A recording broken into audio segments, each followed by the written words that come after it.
આરએમસીનો વધુ એક અધિકારી suspend. Deputy chief fire officer Theba જેલ હવાલે થતા કમિશનરની કાર્યવાહી. અગાઉ મનપાના 5 અધિકારી અને 2 પીઆઈ થયા છે સસ્પેન્ડ. રાજકોટના ટીઆરપી ગેમ ઝોન અગ્નિકાંડમાં ધરપકડ થયેલા ત્રીજા અધિકારીને સસ્પેન્ડ કરવામાં આવ્યા છે.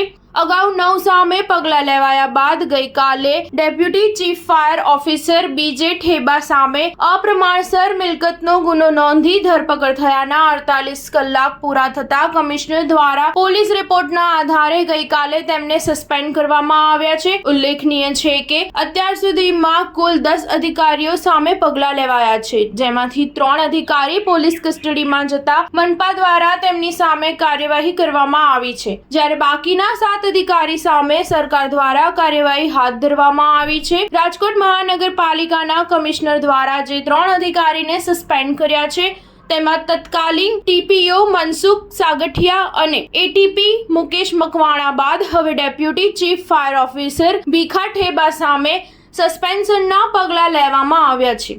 રાજકોટ મનપાની ફાયર શાખામાં ડેપ્યુટી ચીફ ફાયર ઓફિસર તરીકે ફરજ બજાવતા બીજે ઠેબાને ગેમ ઝોન આગકાંડ બાદ અટકાયત કરી પૂછપરછ કરવામાં આવી રહી હતી. ભીખા ઠેબાની પૂછપરછ અને તેમના ઘરે તપાસ કરતા મળેલી વિગતોના આધારે તેમની સામે અપ્રમાણસરની મિલકતનો ગત શુક્રવારે ગુનો નોંધાયો હતો. આ ગુના બાદ તેમને 48 કલાક સુધી પોલીસ કસ્ટડીમાં રાખવામાં આવ્યા હતા અને 3 દિવસના રિમાન્ડ પૂર્ણ થતા રવિવારે જેલ હવાલે કરવામાં આવ્યા છે, જેથી ગઈકાલે મનપા કમિશનર દ્વારા પોલીસ રિપોર્ટના આધારે સસ્પેન્ડ કરવામાં આવ્યા છે. સ્ટાર ન્યૂઝ 7 હંમેશા સચ્ચાઈની સાથે.